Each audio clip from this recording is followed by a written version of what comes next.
I remember the sound of the knock. Firm, official. Not the soft raps my grandchildren used to give when they played mailman on my porch. It was a Wednesday. I had just finished watering the potted petunias I keep outside my kitchen window. Ellie's favorite flower. The watering can was still in my hand when I opened the door. And there she was, a young woman in a navy windbreaker, holding a clipboard and a badge. "Ms. Ashford?" she asked. "Yes. My name is Officer Ramirez with Child Protective Services. Do you have a moment?" My heart skipped. The kind of skip that doesn't come back right away. That leaves you breathless before your brain catches up. CPS? Why would she be here? "Of course," I said, stepping aside, suddenly aware of the crumbs on my cardigan and the dust on the entryway table. I offered her tea. She declined. She was polite, professional, but she wasn't here for pleasantries. "I'm here regarding your grandchildren, Miles and Ellie Ashford. We understand you were involved in their care up until recently." Up until recently. That phrase wrapped itself around my throat. How do you explain that your own son, your only child, told you that you were too old to babysit your grandkids? That he said it not in private, not gently, but during his birthday dinner, over wine and steak, with half the family watching. "I used to babysit them every week," I told her, my voice barely holding. "But my son and his wife decided they didn't need me anymore." She nodded, not surprised. That look in her eye. She already knew more than she was letting on. She asked if I'd noticed any signs of neglect when I last saw the children. If they ever came to me with bruises, complaints, hunger. I felt like I was spinning. I hadn't seen them in over 7 months. The last time was in my own living room. Ellie was coloring on the floor, and Miles was building a tower out of old tissue boxes. I made grilled cheese and tomato soup. I remember because they both dipped their sandwiches and said, "Nana, this is better than McDonald's." They hugged me like they didn't want to leave. And then, nothing. No texts, no visits, no birthdays, no Mother's Day. Just silence. I thought I had been retired, replaced, too old, too slow. But as this officer sat on my floral print couch, asking about my babies, I realized something was wrong. Deeply wrong. And I had been locked out of it. "I haven't seen them since before Christmas," I finally said, tears slipping down before I could stop them. "I thought it was my fault, that I wasn't enough anymore." She wrote something down, closed her notebook, looked me in the eye. "Ms. Ashford, you may be more involved than you realize." She left me with her card and a feeling I couldn't shake. A sudden, jarring awareness that the story I'd been told, the one where I had aged out of usefulness, wasn't the whole truth. I stood at the window after she left, watching the wind blow across the yard where Miles once buried plastic dinosaurs and Ellie chased bubbles like they were real butterflies. And all I could think was, what did they do to lose them? Because if CPS was at my door, it meant something terrible had happened behind theirs. You don't become a mother by accident. Not truly. Not in your heart. It's a decision you make over and over, day after day, year after year. I became a mother at 28. I became a widow at 41. And somehow, both titles became my entire life. My son, Gavin Ashford, was the center of my world. He came into it crying so loud, the nurse said he had lungs like a protester. Strong, demanding. I liked that about him. I used to say, "He's going to change the world. Just hope he doesn't bulldoze it first." When my husband died in a highway pileup during a freak snowstorm, I was left alone with a 4th grader, a mortgage, and a mountain of grief. I taught elementary school in those days. 1st grade. I taught during the day, graded at night, and built a home on the hours in between. I never remarried, not because no one asked, but because no one ever quite felt like home after that. Gavin was bright, driven, and painfully independent. He didn't like help, even when he needed it. He moved out at 19 and barely looked back. But we always had a thread. Our quiet phone calls, birthday cards, and eventually, the grandkids. When he married Jenna, I tried to stay open. She was stylish and smart, a marketing executive, always dressed to the nines, nails painted like she walked off a salon ad. But she never made time for me. Or for the kids, really. She saw motherhood like a job description, something to list, not live. Still, I never spoke ill of her. I kept my lane. I became their helper. By the time Miles was born, I was already retired. Gavin called me on a Tuesday night. "Mom, can you come by tomorrow? Jenna's got a meeting. I can't miss this pitch." I said yes, of course. I always said yes. For the next 7 years, I watched them grow like saplings. Miles, quiet and observant, always listening. Ellie, a storm of curls and questions. They had 2 very different personalities, but they both clung to me, like I was the only steady thing they knew. I picked them up from preschool, cooked them meals, bought them coats when Jenna forgot the season had changed. I knew which snacks Ellie couldn't have because of her dairy allergy. I knew how to calm Miles when the noise in his head got too loud. They had toothbrushes at my house, favorite spoons, hidden comic books under the guest room bed. Gavin and Jenna called it free childcare. I called it love. We fell into a rhythm. I didn't mind the early mornings or last-minute drop-offs. I had the time, and more importantly, I had the heart. But over the last year, I started noticing things. Not in the kids. No, they were still the same sweet souls. I noticed it in Gavin, in the way he started keeping conversation short, in how he stopped making eye contact. Jenna, too, though she'd never been much for small talk. The kids came over less. The calls became infrequent. Then, nothing. I told myself I was imagining it. That maybe they were just busy. Everyone gets busy. Maybe I'd been too hands-on. Maybe I'd worn out my welcome. I started baking more, cleaning more, waiting more. Because that's what you do when you're a mother and your child starts pulling away. You make excuses for them. You forgive them before they ask. You keep loving, even if it hurts. And I did. Right up until that dinner, Gavin's birthday, a trendy restaurant downtown. I dressed up in my best blue cardigan. I even got my nails done. First time in years. I brought a wrapped gift for him and little trinkets for the kids. They never showed. That night became the dividing line. Before and after.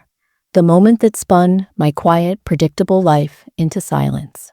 When CPS knocked months later, I wasn't just confused. I was lost in a story I thought I had already written. I didn't know what they had done, but I knew one thing for certain. I had never abandoned my grandchildren. I had been pushed out. It was Gavin's 42nd birthday. I remember because I spent the whole week trying to pick out the right tie to gift him. He'd started a new position at his tech firm. Something managerial and vague sounding. I found a silk navy tie with tiny stitched trees. He used to go hiking with his dad when he was young. I thought it would be a subtle reminder of gentler times, a piece of our shared history. I also packed a small paper bag with 2 toys for the kids. Ellie loved those little rubbery, squishy things, and Miles had been obsessed with anything space-themed for months. It didn't feel right to show up empty-handed. The dinner was at a restaurant I'd never been to. Industrial lights, big glass windows, linen napkins folded like origami. Definitely Jenna's style. The kind of place where the menu doesn't have prices, and every waiter sounds like they're auditioning for a podcast. When I arrived, they were already seated, Gavin gave me a brief hug. Jenna air kissed the air near my cheek. The kids weren't there. I assumed they were with a sitter. It stung a bit, but I didn't say anything. This was Gavin's night, after all. The conversation was stiff. Jenna talked about a brand she was consulting for. Gavin nodded a lot, but barely looked up from his phone. No one asked how I was doing. No one mentioned the kids. I was trying to stay positive, sip my water, smile politely, when Gavin suddenly cleared his throat. I just wanted to say thank you all for coming tonight, he began, glancing around the table at a few of their friends, another couple, and Jenna's sister. This year's been big for me. New job, new opportunities, and new changes at home. My stomach dropped a little. I don't know why. I just felt it. That flicker, that warning. He looked at me briefly, then away. We've decided it's time for the kids to have a nanny. Someone younger, with more energy. It's nothing personal, Mom. You've been amazing. Really. I blinked. I thought maybe I'd misheard, or that this was a joke. Then, Jenna laughed, lightly, like she was diffusing tension. Honestly, Marlene, you've done so much. You deserve to rest those bones. Just enjoy retirement. We found this incredible girl on care.com, 26, full of ideas, does baby sign language and everything. It wasn't a joke. They were serious. I tried to respond, but I could feel the weight of the moment crashing down on me, pressing my chest, silencing my breath. My lips moved, but nothing coherent came out. No one at the table said anything, not even the waitress, who just stood there, awkwardly, with a tray of wine glasses. Someone coughed. Someone else raised their glass to break the tension. I excused myself and went to the bathroom. I stood in the stall, gripping the walls like the world might tip over. I stared at my own reflection in the mirror and saw a woman I didn't recognize. Shocked, small, and stripped of purpose. I left early that night, quietly, without dessert. The next morning, I found a reusable grocery bag on my porch. Inside were a few of the kids' things: a forgotten hoodie, a half-empty bottle of sunscreen, and Ellie's favorite stuffed fox, tucked between them like a silent goodbye. No note, no text, nothing. I messaged Gavin once. Are you sure about this? No reply. I left the toys exactly where they were on my kitchen counter. For days, then weeks, every time I walked past, I'd pause. I kept waiting for him to change his mind, for Jenna to call and say they'd overreacted, for the kids to run back through the door like they always had. But they didn't. I wasn't just cut out. I was erased, like the last chapter of a story that didn't fit their new image. And that's the thing about betrayal. It doesn't always come with shouting or slammed doors. Sometimes it arrives in quiet packages on your front porch. Sometimes it's wrapped in birthday cake and polite smiles. And the people you love most are the ones who hold the knife. After that dinner, time didn't move the way it used to. Mornings used to begin with the sound of a child's voice. Ellie asking for the pink cup, not the green one. Miles dragging his backpack across the floor. Now, it was just the click of the heater and the groan of the refrigerator. I stopped setting the table for 3, stopped keeping apple juice in the fridge, stopped heating 2 extra plates of food in case they dropped by, and I stopped calling, because nothing is more humiliating than leaving a message that never gets returned. I couldn't sleep for a while after the dinner. I'd lie in bed, staring at the ceiling, replaying every moment I could have gone wrong. Every time I might have overstepped. Was I too involved? Too protective? Did I discipline the kids in a way they didn't like? Was I too opinionated? I started second-guessing myself over the smallest things. The time I gave Miles a timeout for talking back. The day I let Ellie eat a cookie before lunch. Every decision began to feel like evidence in a trial I hadn't known I was on. I pulled out old photo albums one night. The big, leather-bound kind, with sleeves that stick after a while. I found a picture of Gavin at 8 years old, hugging his dad on a camping trip, and another of him holding baby Miles with a look of terrified joy. Then there was the one of me and the grandkids, taken just last fall. I was sitting on the porch swing, Ellie asleep in my arms, Miles leaning into my side, holding a book we'd just finished reading. The way his fingers curled into my cardigan, like he was trying to hold on to more than just a story. I looked at that photo for a long time, long enough for the edges to feel warm in my hands. I didn't cry right away. It wasn't that kind of grief. It was quieter, heavier, the kind that sits in your bones like a bruise no one can see. Eventually, I stopped sitting in their room. I closed the doors, but I didn't pack anything away.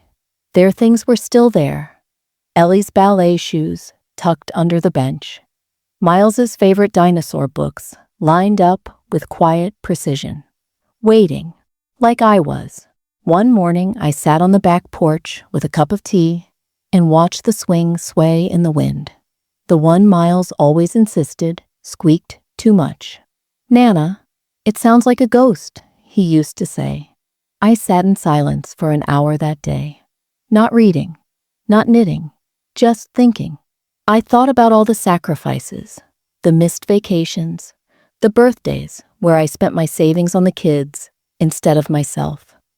The way I'd rearranged my whole retirement to be available, to be present, because I knew what it was like to raise a child without help. And now, none of it seemed to matter. They'd replaced me like I was an old appliance, kind words at dinner, and a goodbye on the porch.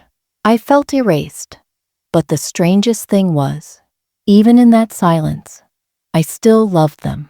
Gavin, Jenna, the children, even after the humiliation, even after the rejection. My heart wouldn't let go, even if my hands had no one left to hold. That's the thing about love at my age. It doesn't fade. It roots itself deep, under every hurt, every betrayal. It holds on even when you know it shouldn't.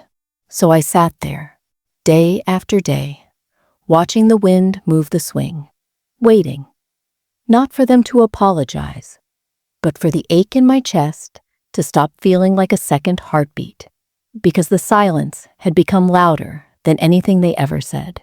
It started with an envelope, a simple manila envelope, half crushed at the corner, addressed not to me, but to Jenna. I found it tucked halfway into my mailbox one morning, buried under a pile of grocery store flyers and a coupon booklet. I almost tossed it, assuming it was junk. But then I saw the label, Oregon Family Wellness Center, and the name beneath it, Jenna Ashford.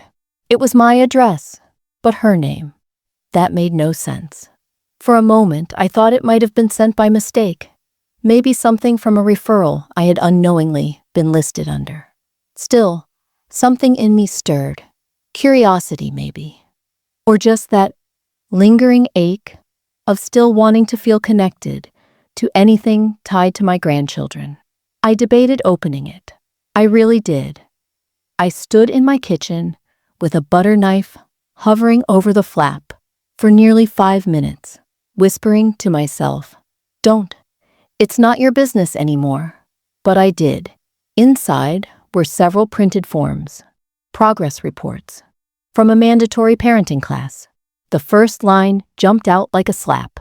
Client, Jenna Ashford, referred by Child Protective Services, County Division. I read that line over and over, certain I was misunderstanding. Then I flipped the page. There it was again, a timeline of sessions.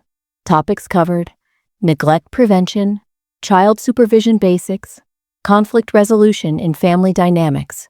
Each section was stamped completed, and signed by a facilitator. My heart slammed against my chest. CPS? Parenting classes? When? Why? Why didn't anyone tell me? Suddenly, everything clicked together. Not just the absence, but the deliberate silence. The drop-offs ending. The quick dismissal at dinner. They hadn't just decided I was too old. They had decided to hide something from me. Something serious. I put the papers down and stared out the kitchen window. I thought about the time Miles showed up to my house in December, wearing shorts in freezing weather. About the time Ellie had a diaper rash so bad it made her scream. And Jenna brushed it off as just sensitive skin. About the last time they left them with me overnight and didn't come back until noon the next day. Phones off. No explanation. I had noticed those things, but I hadn't questioned them. Because questioning would have meant I didn't trust my own son, and I wanted to believe in him so badly. I sat down at the dining table, the envelope still open in front of me, and started writing down everything I remembered. Dates, incidents, worries I had dismissed out of guilt or fear of overstepping, the patterns I had ignored. I began calling people, not to gossip, but to ask, carefully, thoughtfully. It was a former neighbor, Mrs. Keating, who told me what I needed to hear.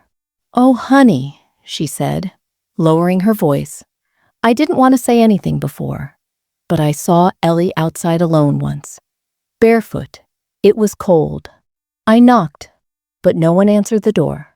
Another friend mentioned how Jenna had confided in a book club that CPS had overreacted after an anonymous report was filed, that she was just doing mandatory nonsense to get them off her back. It all started coming together. The silence, the replacement nanny, the calculated distance. They weren't trying to protect their kids from me. They were trying to protect themselves from what I might notice. I went upstairs and pulled out an old fireproof box I kept in the closet. Inside were copies of the kids' school enrollment forms, emergency contact paperwork, even a signed document from when I took temporary guardianship of Miles during Jenna's hospitalization 3 years ago. I had forgotten I still had it. I sat on the floor of my bedroom, surrounded by old folders and documents, heart pounding. Not with grief this time, but with purpose. For the first time in months, I felt something shift inside me. I had been dismissed. I had been underestimated, but I had also been watching. And now I had proof. I didn't call Gavin, not right away, not even after everything I'd discovered, because this wasn't about rage or confrontation. Not yet. This was about the children, about Miles and Ellie, and the quiet fear I couldn't unfeel. So instead of reacting, I began to prepare. The next morning, I made a pot of coffee and pulled out a yellow legal pad. I wrote down every detail I had.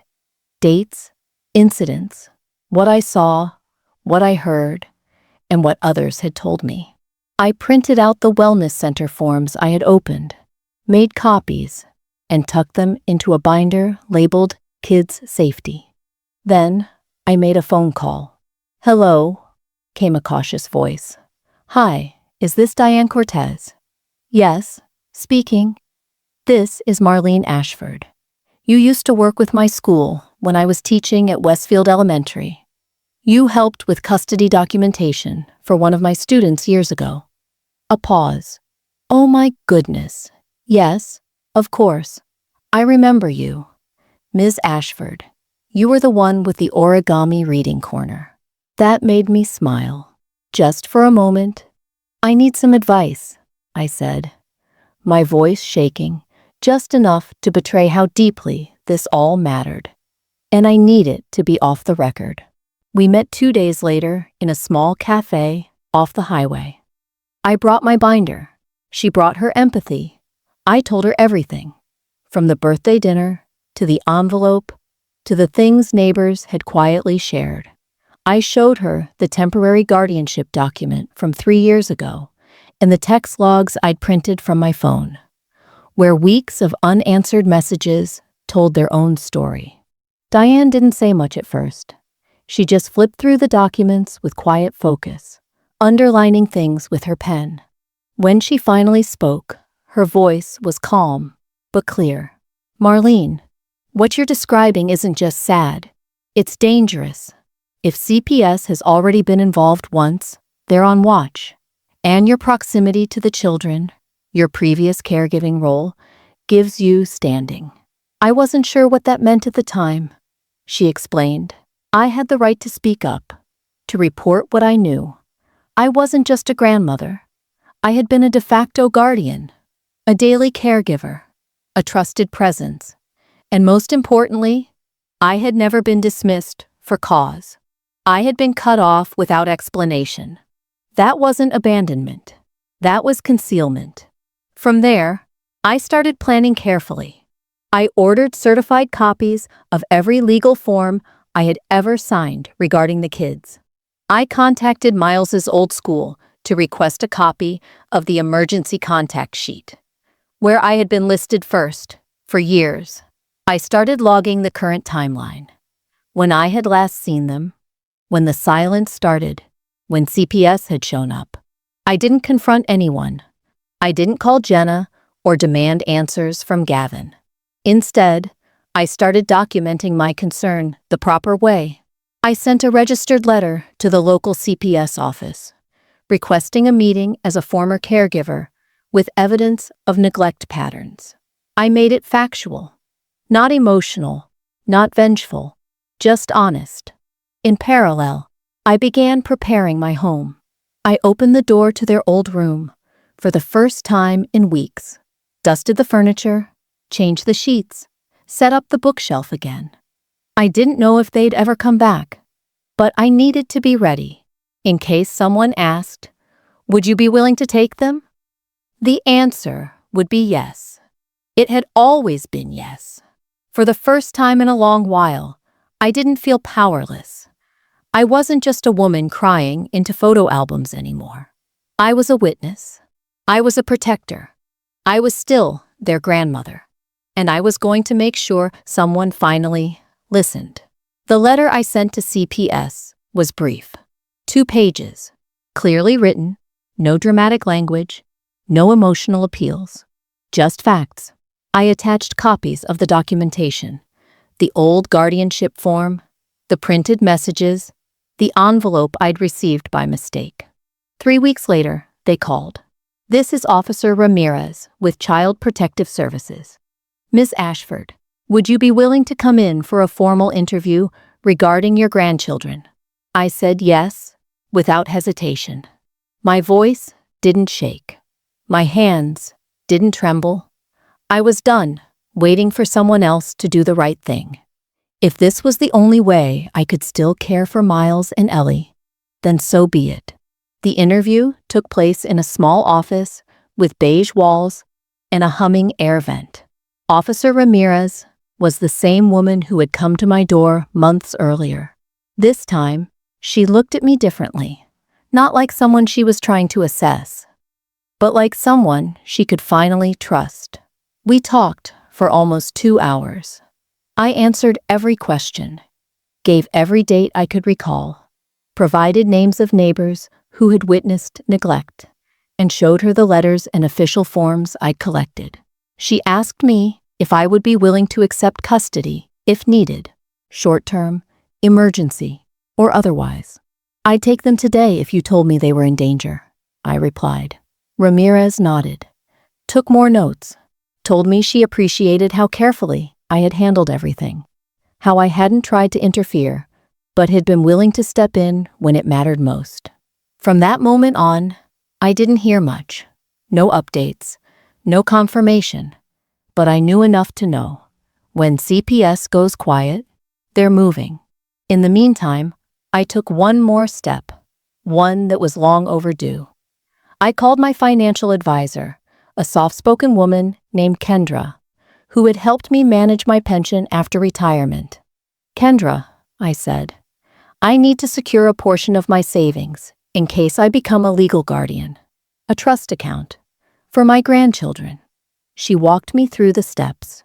Within days, I had a protective trust filed and a small emergency fund shifted to cover whatever the kids might need if they came into my care. I never told Gavin. I didn't even warn him, because deep down, I knew if he found out I was preparing for custody, he'd twist it into betrayal. He'd make it about me trying to take control, when all I was doing was cleaning up the pieces he left scattered. 2 weeks later, I got the call. "Ms. Ashford, this is CPS. We've removed Miles and Ellie from the home. They're safe, and we'd like to place them with you under emergency kinship care." I didn't cry. I didn't even breathe for a few seconds. I just closed my eyes and whispered, "Yes." They arrived the next evening, both carrying small backpacks and tired eyes. Miles ran straight into my arms.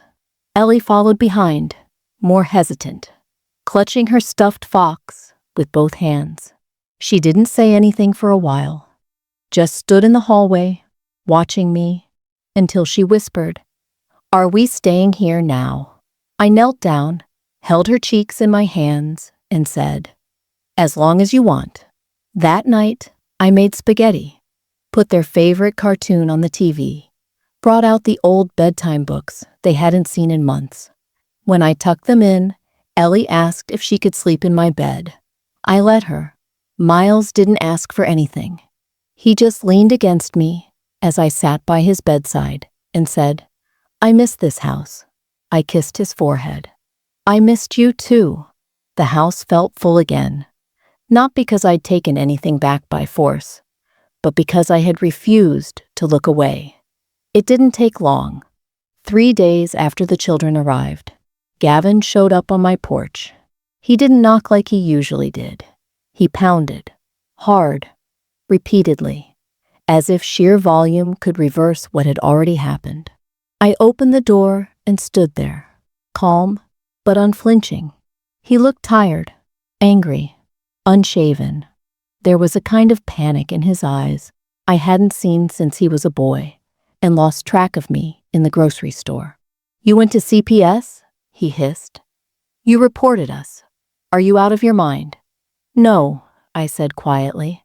"I was out of your way. For 7 months, while things got worse." He ran a hand through his hair, pacing. "You didn't even ask what was going on. You just went behind our backs and destroyed everything." "You stopped letting me in," I said. "You shut the door on me long before I ever knocked on theirs." Then Jenna appeared. She was standing next to their car, arms folded, sunglasses hiding her eyes, like she was the one who needed protection. She didn't look angry. She looked embarrassed, like this was all terribly inconvenient. "This isn't what it looks like, Marlene," she said, voice too even. "CPS is overreacting. It was one missed appointment and a nosy neighbor." I walked down to the porch steps and looked at both of them. Ellie had a rash so bad she was bleeding. Miles was left home alone for hours. I didn't report a grudge. I reported a pattern. Gavin stepped forward again. "We were overwhelmed. Jenna was working 2 contracts, and I had deadlines." "Then you should have asked for help," I interrupted, my voice steady. "But you didn't. You cut me out. You didn't just deny me the kids. You denied them safety." He stared at me, as if seeing me clearly for the first time. "I didn't think you'd actually do something like this," he said. His voice wasn't angry anymore, just stunned, like it never occurred to him I had any power at all. "You've mistaken silence for weakness your whole life," I replied. But I wasn't quiet because I had nothing to say. I was quiet because I was hoping you'd come back to your senses before it came to this. They tried, then, the way people do when the walls close in. Jenna softened her voice. Gavin started apologizing, not quite for what they'd done, but for how it looked. They asked if they could see the kids, just for a few hours, maybe take them to lunch.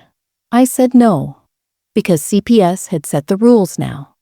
Court-appointed supervised visitation, pending investigation.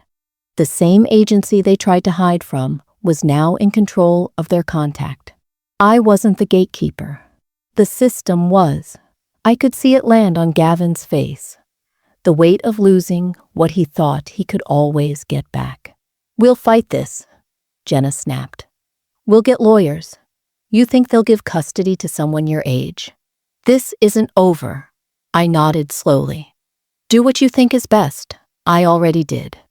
They left without another word. And I didn't cry when the door shut. I didn't pace. I didn't doubt myself. I walked back inside, where Miles was on the floor building a Lego rocket, and Ellie was wrapped in a blanket, watching a show with her fox tucked under her chin. I sat down between them, gave each a quiet smile. Neither of them asked where their parents were. Neither of them looked out the window. They just kept doing what they were doing, like they finally felt safe. That night, I received a call from CPS. They had submitted the formal petition for kinship guardianship. The judge would review it within the week. I stood in the kitchen for a long while, hands resting on the counter, letting it all settle in. The weight of it, the heartbreak, the responsibility, the relief. It hadn't been a fight. It had been a rescue. And no matter what Gavin and Jenna tried next, they had already made the clearest choice of all. They gave up their children long before the court ever stepped in. It's been 7 months since Miles and Ellie came to live with me. 7 months of early mornings, with cereal bowls and sleepy hair. 7 months of bedtime stories, school drop-offs, dance recitals, and Lego disasters in the hallway. 7 months of laughter, returning to this old house like it never left. Some days, I still sit on the porch swing with my tea and wonder how it all unraveled the way it did. Not with a bang, not with a breakdown, but with silence, with distance, with the slow vanishing of trust. But that doesn't matter now, because the house is full again. Not just of children, but of purpose, of presence, of small, ordinary moments that stitch a life together. Miles still doesn't talk much about what happened, but sometimes, when we're reading, he'll lean his head on my arm a little longer than usual.